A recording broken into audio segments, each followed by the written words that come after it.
Good afternoon, everybody. I'm Birgit Klaus. I am the CEO of The Right Place, and I want to welcome you to another one in our series of Navigate 2020. I would surely love to see most of you in person, or all of you in person, I should say. But for the past 5 months, we have brought you useful information from The Right Place that you can use in your businesses to help you navigate through these very difficult and unusual times. The organization was born during one of these difficult times many years ago, 35 to be exact. And we continue to work with all of you and for all of you to bring you information that you can use. And I am really excited about our two speakers today and our two panelists today, Shanon Cohen and Patricia Sosa. Shannon and Patricia have founded an organization called Sisters Who Lead, and they will share with us a topic that will, with the results from their study for 2020. And we will eventually have Q&A with Cindy Brown from The Right Place. But Shannon and Patricia have spearheaded regional workforce climate studies that highlight the business and economic imperatives for advancing diverse talent pathways. And I think we all understand that and agree that our communities and our businesses have to become much more diverse and take advantage of the talent that is available to us. And they're particularly focusing on women of color. They have completed their second regional study and will be sharing those findings with us today. After the presentation, as I said, our own Cindy Brown, who's our Vice President for Talent Initiatives at The Right Place, will facilitate a Q&A. If you have questions, please type any of your questions for the session into the Q&A box on the bottom of your screen. You can do that anytime during the presentation, and Cindy will pick those up. With that, I would like to introduce our two speakers today, Shanon Cohen and Patricia Sosa.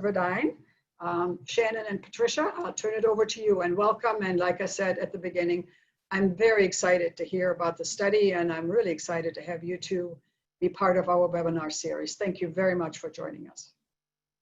Wonderful. Thank you. Thank you so much, Birgit. And thank you everyone for being part of this call with Pat and I. I think the very fact that there are 250 difference makers on this call to talk about the urgency of racial equity and gender parity in this dispensation of life and leadership and work is just indicative of how important this conversation is. And so as Pat and I were gathering with the Right Place team, and we started to think about how do you engage this audience of 250 plus in a meaningful conversation about complex human behavior and deep-seated institutional inequities, historical trauma, and systemic racism, and the byproducts of that in the American workplace, and do that in 30 minutes, right? I don't know what answer emerged in your head or heart, but the answer is you just can't. So what we've decided to do in this time with you is to present ourselves as thought partners. Imagine Pat and I on your team, around your table of decision-making for this next 30 minutes. And our goal is to operationalize the wisdom and the voices of the women of color that have been a part of the Sisters Who Lead movement, to help you as you're starting to think about how to design policies, practices, workplace culture, and behaviors that drive transformational change as it relates to racial equity and gender parity. So with that in mind, we wanted to do some grounding to really talk about why here and why now. And I think that for me, there was a pivotal moment actually a year ago. I had an opportunity to hear Candy Castleberry, who is the Vice President of Diversity and Equity for Twitter. And she said something that just stuck with me. She said that diversity, equity, and inclusion are the only goals you can have for 20 years, never move the needle, and still maintain your job, your title, your role, and your funding. But I believe that if I was to have a conversation with her, or even with us as we have this conversation, that we know that all of that dramatically changed on March 9th.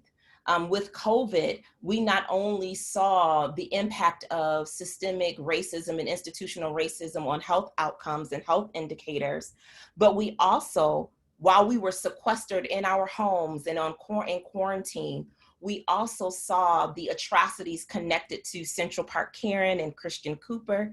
We saw the murders of George Floyd and Ahmaud Arbery and Breonna Taylor. And more locally, we saw debacles surrounding Pronto Pups and even very recently, elected officials in Leelanau County. So more than ever, more than I can say in my lifetime, we have seen this unprecedented demand for a response, and not just a response from the usual suspects, but more than ever, we've seen end users and internal talent and future talent and consumers asking, how are organizations across industry, how are you moving the needle? And so if you're like me, you've seen this rise in Black Lives Matter statements or equity statements that are emerging from organizations that even have been historically silent in that space.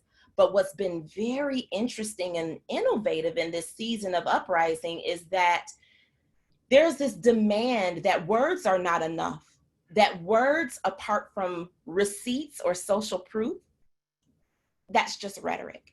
And rhetoric is no longer sufficient. So that day of diversity and equity and inclusion being these lofty goals with no plan for operationalizing that and how we think about work, the composition of our boards and our staff teams is not present in our supplier diversity or vendors of record, that it's not reflected there's this dissonance between corporate statements and the experiences of internal stakeholders that reflect those intersectional identities.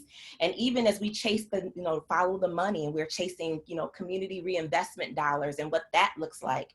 And even beyond a systems point of view, we're seeing leaders, executive leaders being tasked to look at themselves and to ask, how are you embedding these values you espouse to as a leader outside of your 9 to 5? How are you embodying relationship capital within communities of color as part of your own leadership DNA?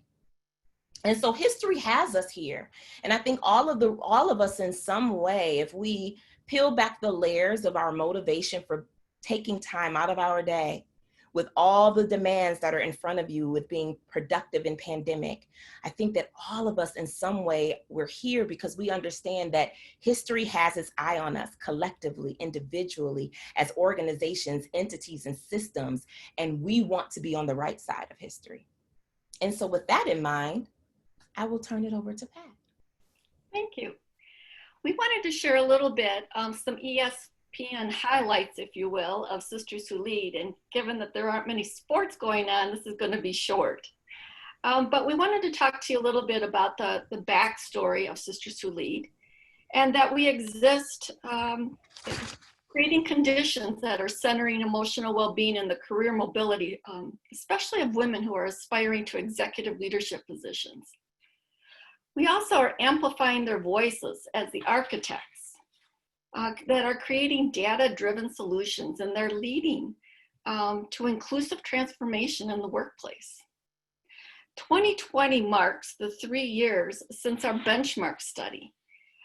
This was completed in 2016, entitled Invisible Walls, Ceilings, and Floors, Championing the Voices and Inclusion of Females and Leaders of Color in West Michigan. Shannon and I completed that as a part of our tenure as W.K. Kellogg Foundation Fellows. This study highlighted the moral imperative for advancing diverse talent pathways.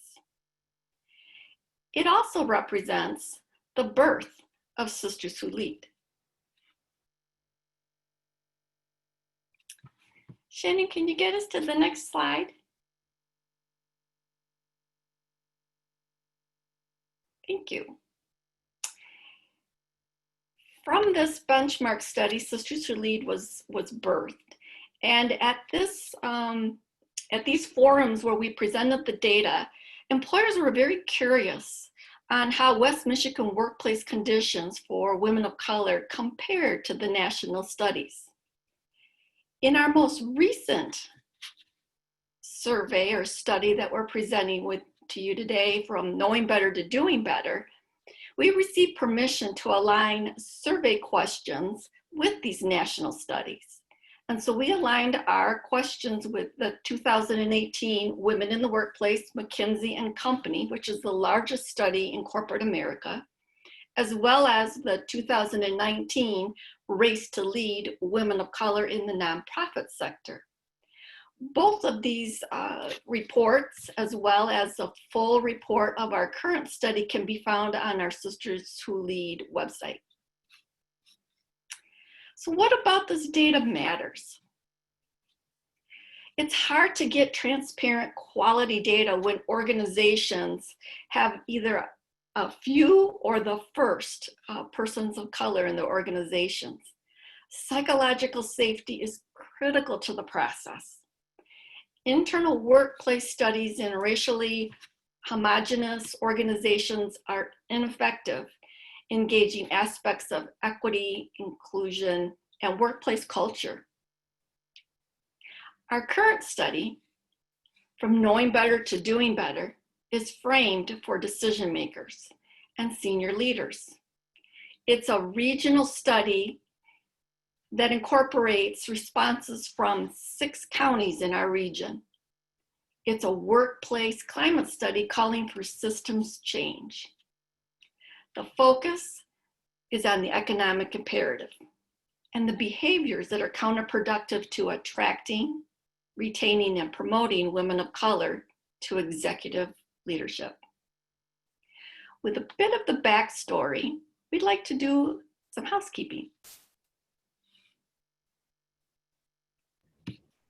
So we all know that we are working under new conditions, that our sacred spaces, our homes have become our conference rooms. So we are a family-friendly space, and that's important to us.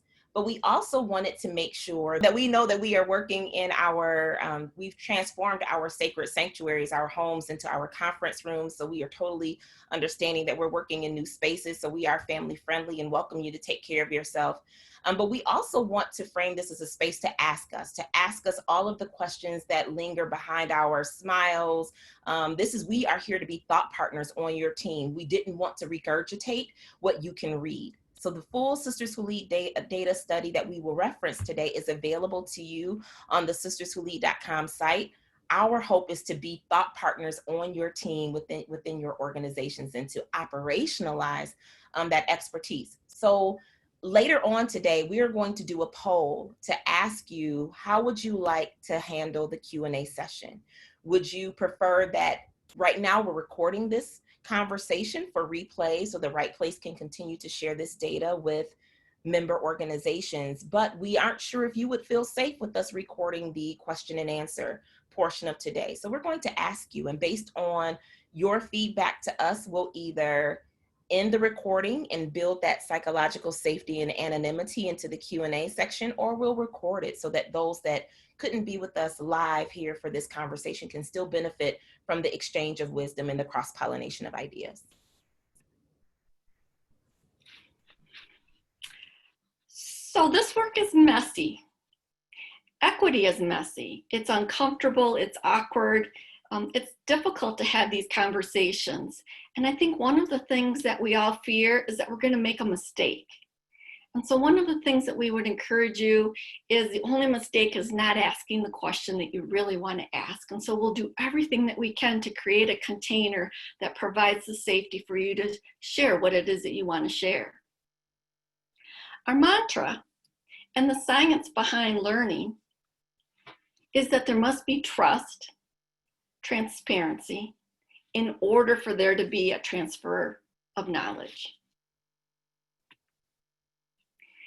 As Shannon mentioned to you before, we are both consultants in our own spaces. And for the next 7 minutes, you'll have me and your team, followed by Shannon. I'd like to start with a quote by Maya Angelou. She says, "Do the best that you can until you know better. And then once you know better, you need to do better." The question is, how much better are we doing now that we know better?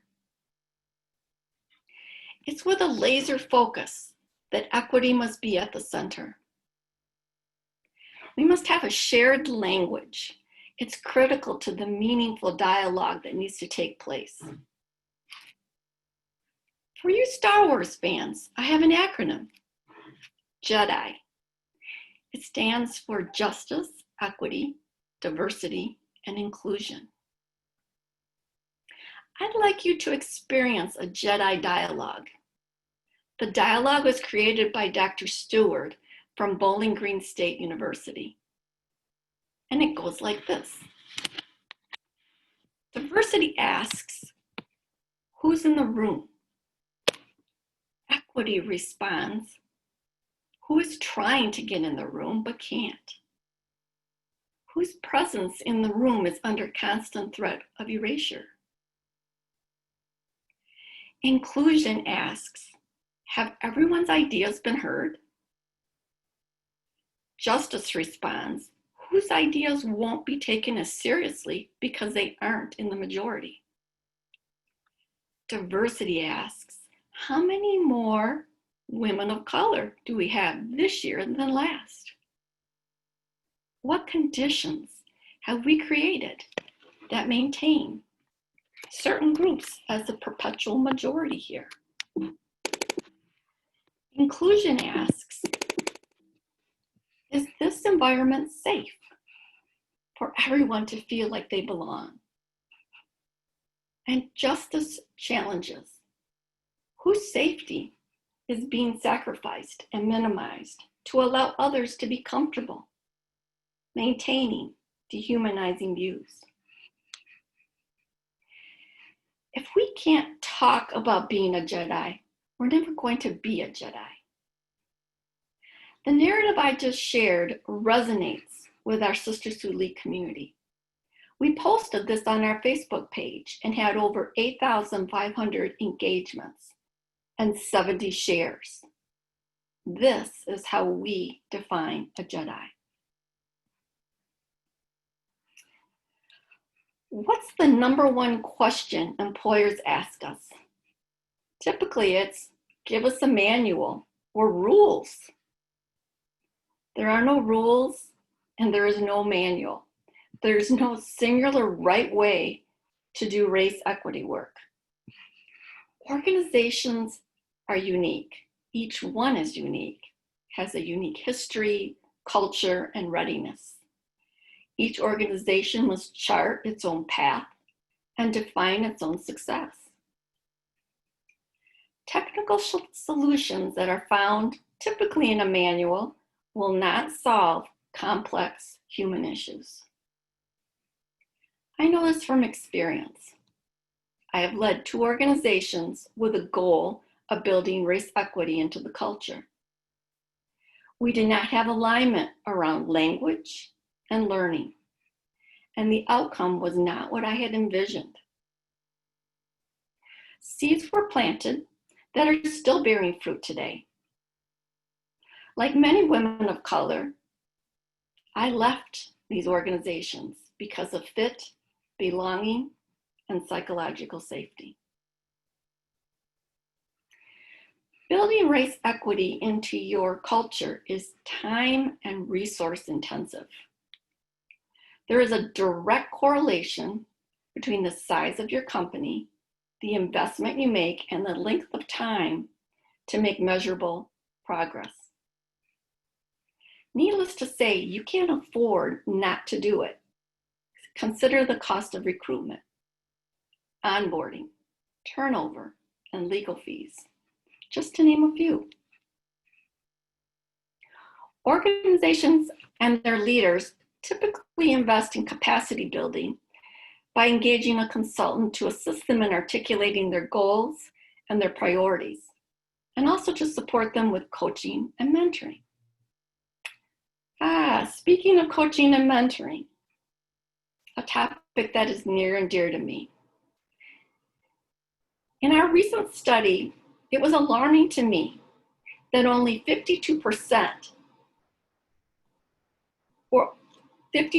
had never had a mentor.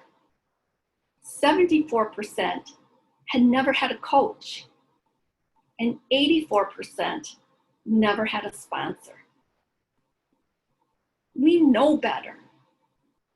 We need to invest in women of color through culturally relevant experiences, coaching, mentoring, sponsorship, and provide up next opportunities. We need to do better.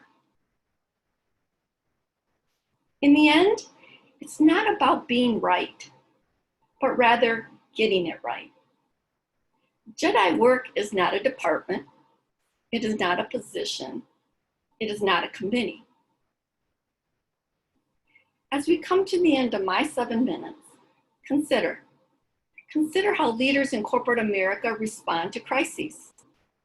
They say, I personally promise you a return to profitability in 6 months, or my job is on the line.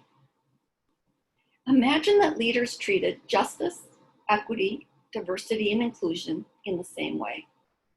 Everyone knows the core value. Everyone knows what's at stake, and everyone is accountable. Thank you.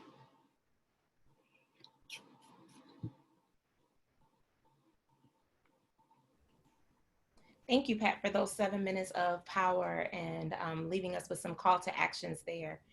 You know, as I thought about what I would share with you in my 7 minutes of being on your team, I thought about something that's really interesting to me. And that is, with every client that I've ever had when it comes to talking about racial equity, inclusion, diversity work, I have noticed that there is always a season for every organization where you get to call yourself in before you get called out. And what we're seeing right now in this dispensation of our lives and leadership in the workplace is that we're seeing a lot of organizations get called out for that dissonance, once again, between what they state in statements and then the lived experiences of internal stakeholders, the lack of representation in executive leadership, supplier diversity, all of those things. And so one of the things that you'll come to learn in our 7 minutes is I think that equity is a head, heart, and if I had it to add here, I would say a hands conversation as well.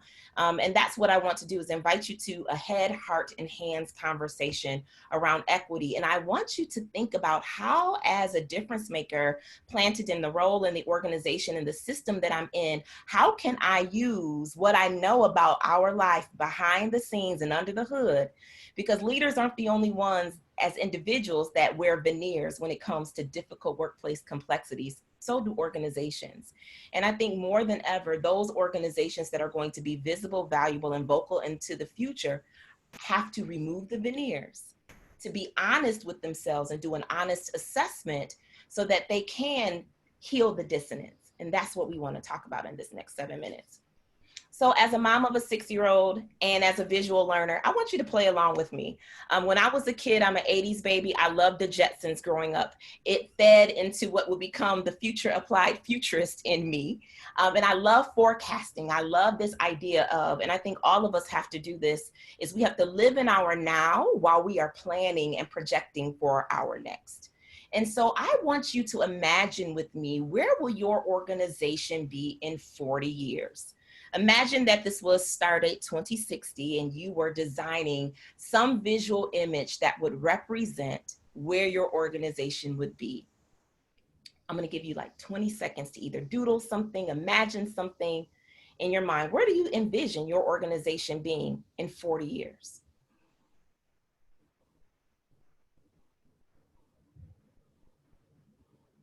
Hopefully you've had a chance to jot down some imagery of what you see.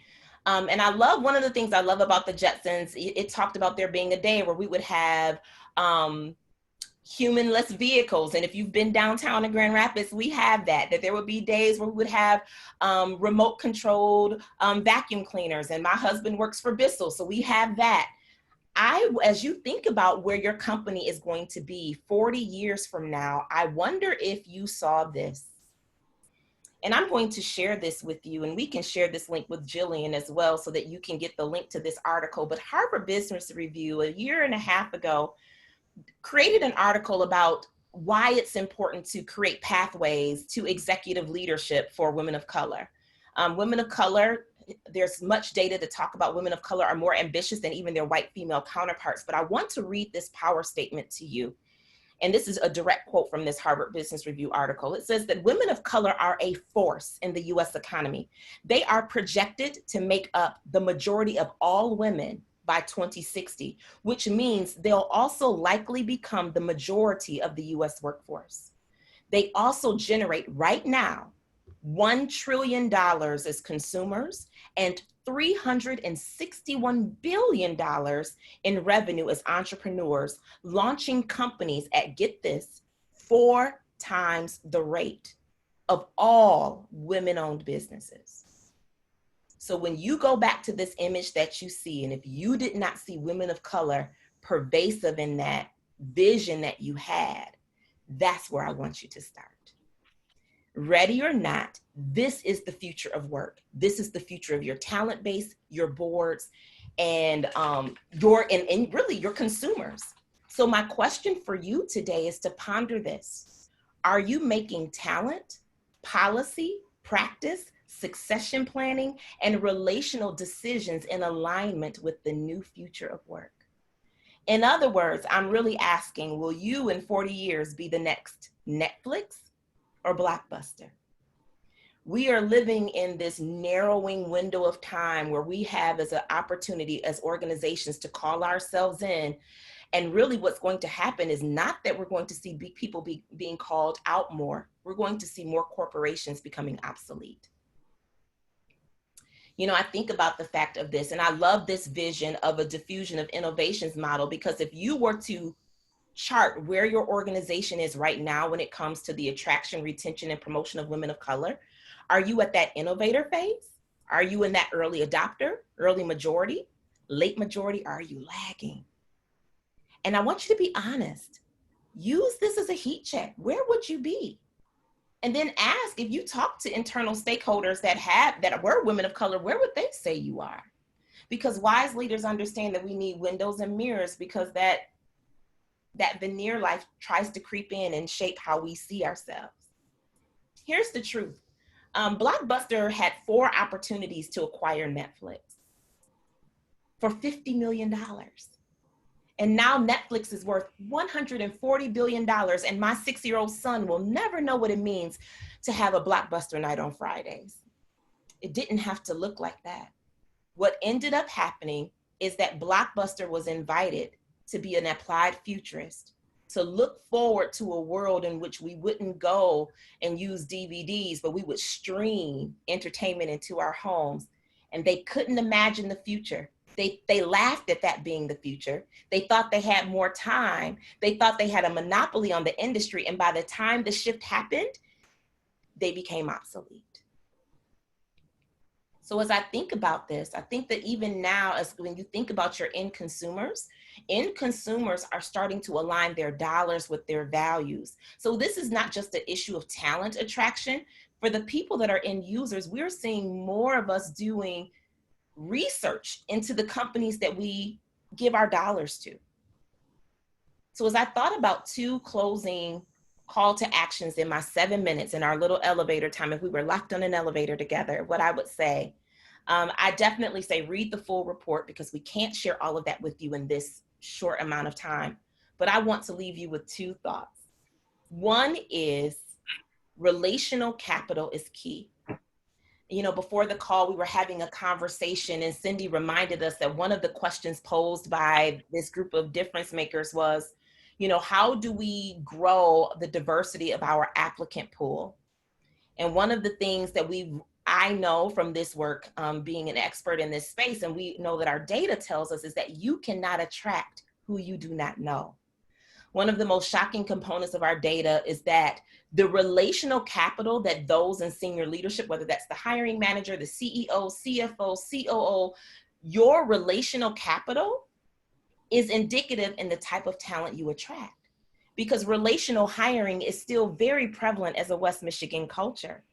And so you can't attract who you don't have real authentic relationships with. And I think that we have to remember that there is a difference between social currency, social capital, and relationship currency and relationship capital. Knowing someone's name and being connected on LinkedIn is the lowest rung. Relationship capital means when I call them, they answer. when I email them, they answer, that we have a relationship. And so one of the questions that I pose to us is, we're having this question and we're removing the veneers, is to think about, who have you had lunch with in the last, I know we're in pandemic, but who have you had virtual coffee dates with? Who's been into, before COVID, who came into your home? What are your lived experiences? What may you need to unlearn? When you go to networking events and networking functions, who do you sit with? Who do you intentionally build relationships with? Who are you looking to who do you see as a power broker? And you build relationships there. It impacts who we hire, who we have access to, how we see the world, how we view the world. If you want to shift from performative allyship to doing the real work of equity, it's rooted in relationship. You can't read your way to transformation. So at this point, I think we've raised your curiosity levels and you're ready to ask us some questions. And so I am going to turn this over to Jillian and to Cindy, who they're going to lead us in that poll that I mentioned earlier, so we can know if you want us to record the Q&A or to keep the Q&A confidential to just this group. And you'll see the poll there. So just click your preference there, and then we will tally your responses and your voice. And from this community, we'll plan next steps.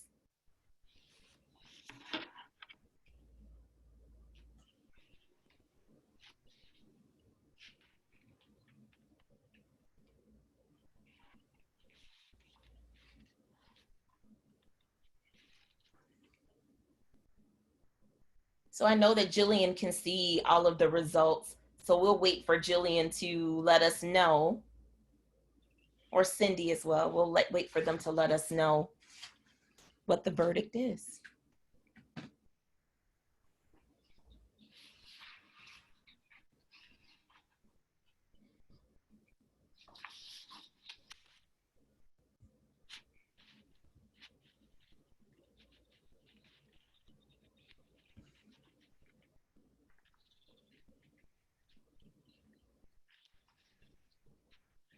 Okay. Thank you everyone for sharing. It seems like we have a majority that says that we will record the Q&A session, so that can be archival information for those that couldn't join us. And I know that Cindy is a master at moderating, so we will do our best to embed psychological safety so that you can feel safe to ask your complete, honest question, and we'll do our best to, hide any identifiers. So Cindy. Thank you, Pat, and thank you, Shannon, for this great information. We really appreciate it. So let's begin. And as we begin the Q&A portion of the session, as a reminder, if you do have a question for either Pat or Shannon, please feel free to enter it into the Q&A box. And I'm going to try to get through as many of them as time allows. So to start, I know you mentioned it a little bit in your conversation today. I kind of take two of the questions that we received earlier and put them together. How can an organization better support their women of color? And then also, what is a good way to continue the awareness around promoting equality in the workplace?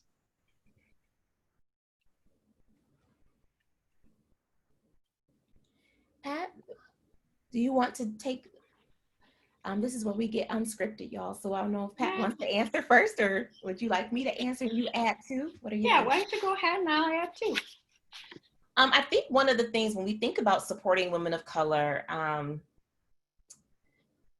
believe this, I use story because I think story, it sits in our mind. I was interviewed, I was asked an interview question by a business journal, and they asked me about my funniest experience in the workplace. And that question stumped me. I said, when you're the first and the only in your workplace, you don't have the psychological safety to have fun. Fun is a privilege.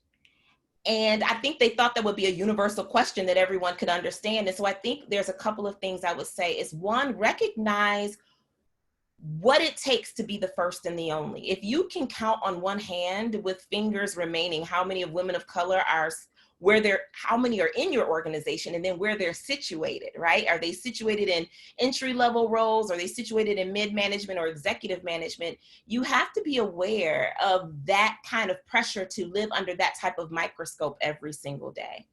And when you ask, how am I doing? Because I specifically, as a Black woman, I was taught I have to be twice as good to get half as far. That excellence was not an option for me. And so I think when you think about that psychological wiring and socialization that it takes to survive and thrive in predominantly white organizations and institutions, I think that you have to build in safety nets that are shaped by, one, having a real relationship with those women of color, that they can speak truth to power and it not be a ricochet effect into their performance reviews, perception of performance, their career mobility. Because if it comes down to being able to take care of my family or to tell you the truth about my experience in this space, I'm going to fake I'm fine it because I don't want my family to suffer. And so you have to build real relationships.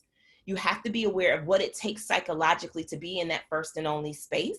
You have to use Sisters Who Lead data. That's one of the reasons why we chose data, because we wanted to be able to aggregate voices so that women had the safety to speak truth without employers being able to trace what they said and that jeopardizing their career mobility, which is what we've seen happen.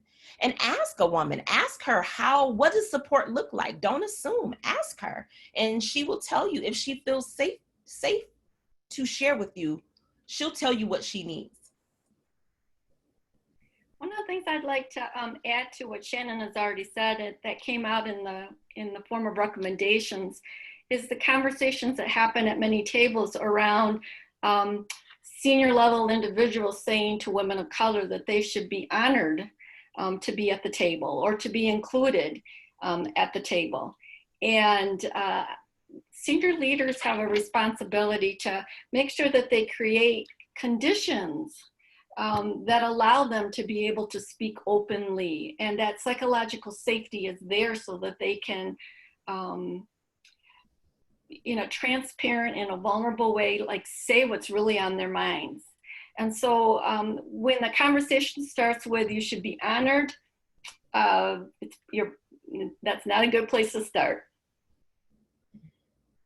Thank you, Pat and Shannon. Our next question is it's a long one, so bear with me here. How are you able to purposefully diversify a team without ignoring potentially good, strong fits that are not diverse? I continue to struggle with this as I feel we are taking part in discrimination in the opposite direction. I'm all for establishing a more diverse environment, but I'm also trying to understand how to do that fairly.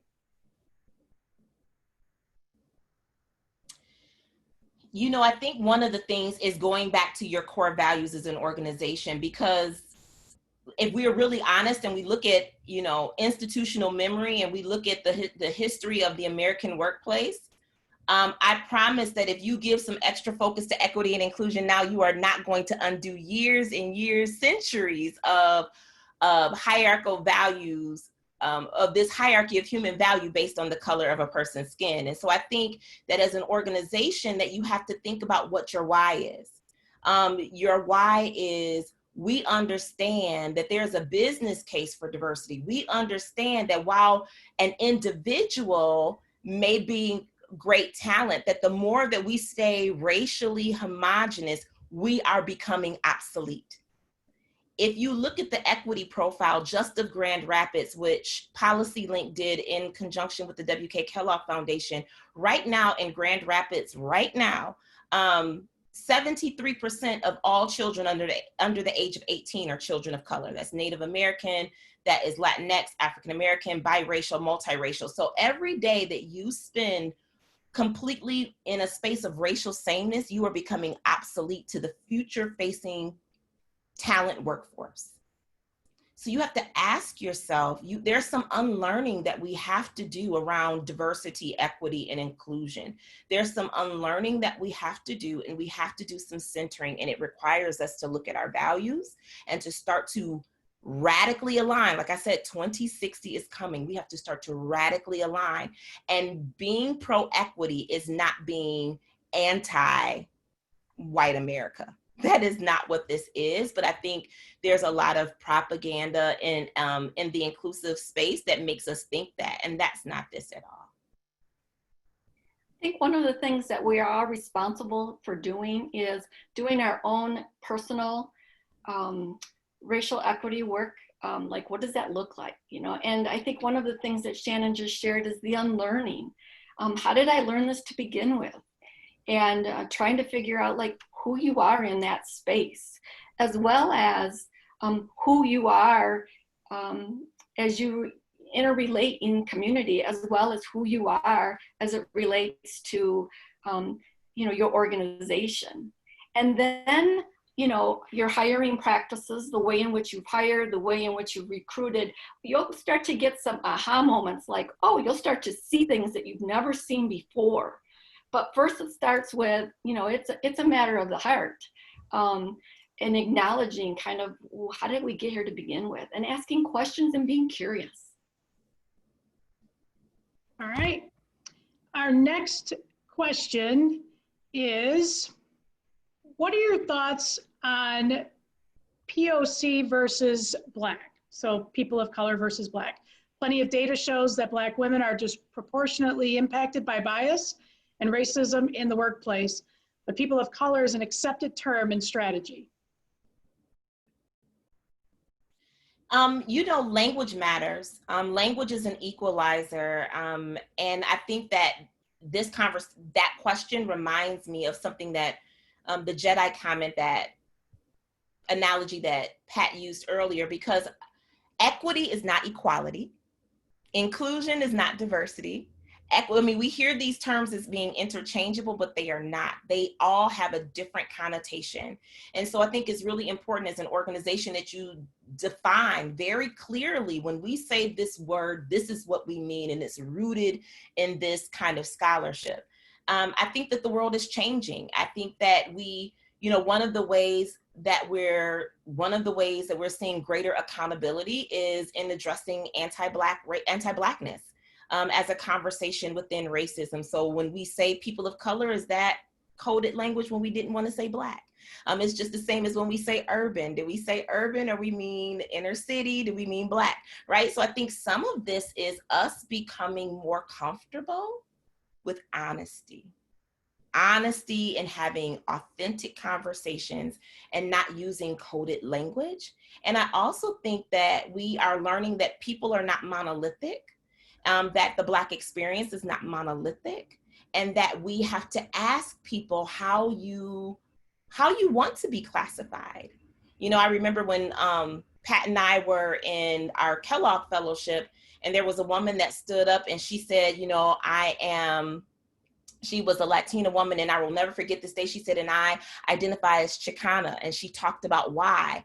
And one of the things right after her, there was a Black man who stood up in our fellowship, and he said, that is a privilege that you have, that people have to ask you who you are and how you choose to identify, because when they look at me, all they see is that I'm Black. They don't know I could be West Indian. They don't know what part of the African diaspora I could be from. I could be Black and speak Japanese, right?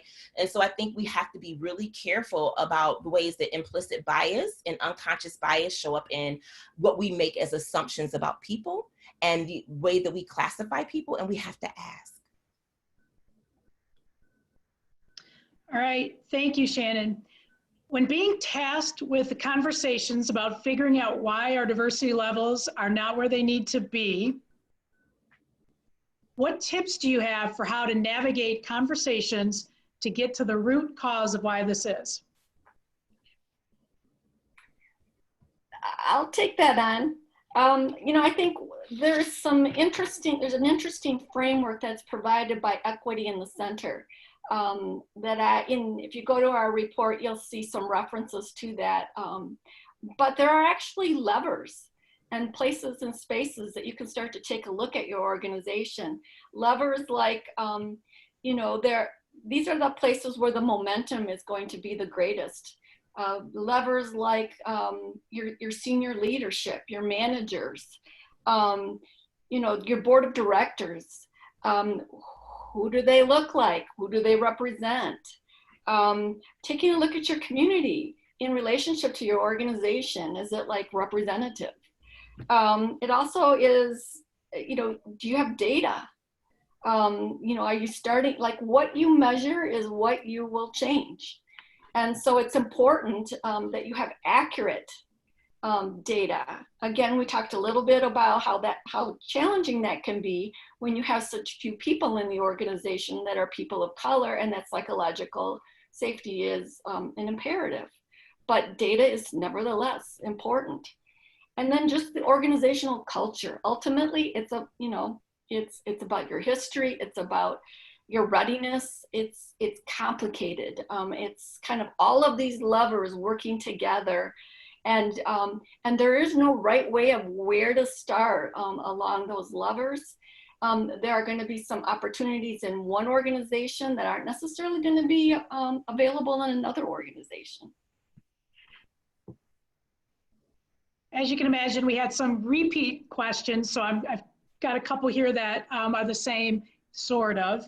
And now we're going to get more to the person, their questions instead of the corporations. I was asked to visit my current workplace and meet the providers to see if I was a good fit. That meant I funded a flight from California to Michigan without a job offer in place. I now know that my suspicion was true. I was visiting my future coworkers and colleagues to show up Black as the first and only in the position and the first in a professional position in the entire building. The question is, how does an applicant of color address this type of practice without jeopardizing the opportunity before themselves? Mm-hmm. Woo! That is loaded. I think I first want to hold space in my heart for that experience, because it's way too common. I think it is an example of managerial racism. It is almost an example of this person, like your name might be racially ambiguous. For example, my name is Shanon Cohen. I surprise people all the time with big fluffy hair and hoop earrings, and they think I'm Jewish. And so I think that is sometimes that happens, or someone hears me on the phone and they may not know.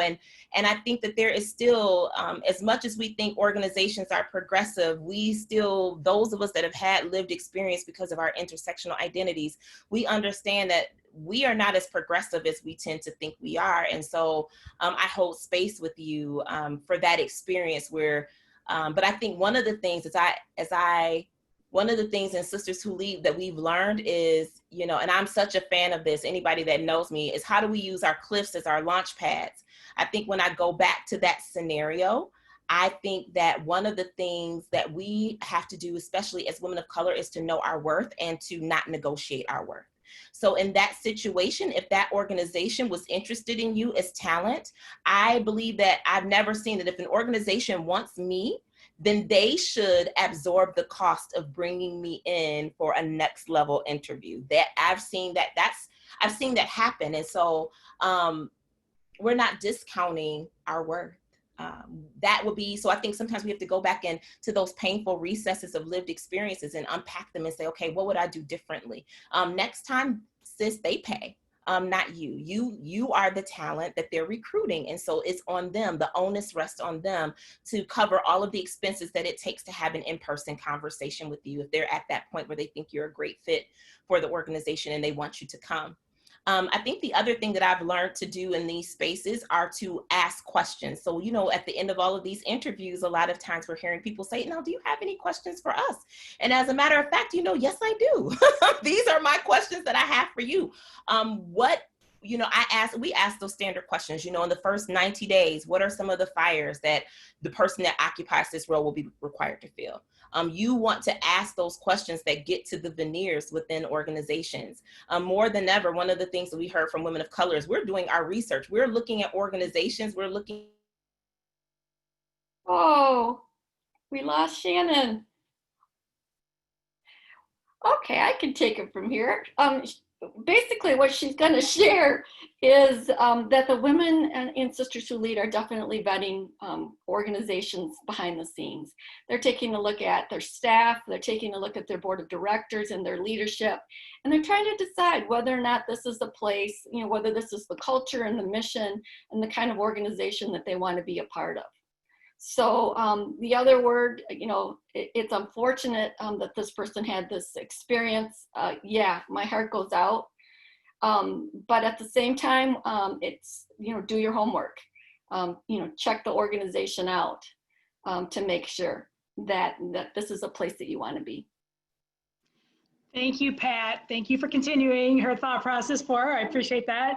One more question from the participant side. What are some of the key things women of color should keep in mind as they navigate corporate America? And then what do we often miss out on that we should know now? One of the things that came to mind, kind of piggybacking the conversation we just had, but it has to do with extraction without compensation. And frequently this means I want to pick your brain, or would you be on this committee? The other is dual, holding dual positions. Being a diversity officer and then also a marketing manager. It's like it's a setup. It's a setup to fail. And so I think one of the things that women are becoming a little wiser about is to say no more. No more, sharing our time and our talent without the compensation. The other is, often organizations benefit from that information, either in that they are able to apply for a grant as a result of picking someone's brain. And so I think that women are, women of color, and Sisters Who Lead, we're united on that front. No more of that. Cindy? Thank you, Pat. And from who's not in leadership, how do I begin creating the safe, just, inclusive space for women of color? Ask that question again. Yep, it says, what if I'm not in leadership? How do I begin creating the safe, just, inclusive space for women of color? Excellent. Yeah, thanks for asking. There's this thing that goes on often, and it's called what we coined micro-appreciations. Micro-appreciations are basically when there is a woman of color makes a statement about whatever, and there are other people or colleagues in the room, and they actually will text you and say, yeah, way to stand up, or way to say what's on your mind. Or they'll meet you in the bathroom or in the hallway and give you that, that's just, you did a really good job. That's a micro appreciation. Do it at the table. Stand up for the person who's speaking up, telling their truth. Do it, be their ally at those board tables and in those positions of leadership, or in just those public spaces. That's a great way to start. Shannon, did you hear the question? No, I apologize, you all. Our whole neighborhood just lost power. So I had to go back in with the hotspot. So I apologize. I know, right? Of all days. Yes, we are fellow third warders that live near Music Park. Yeah, we are without power.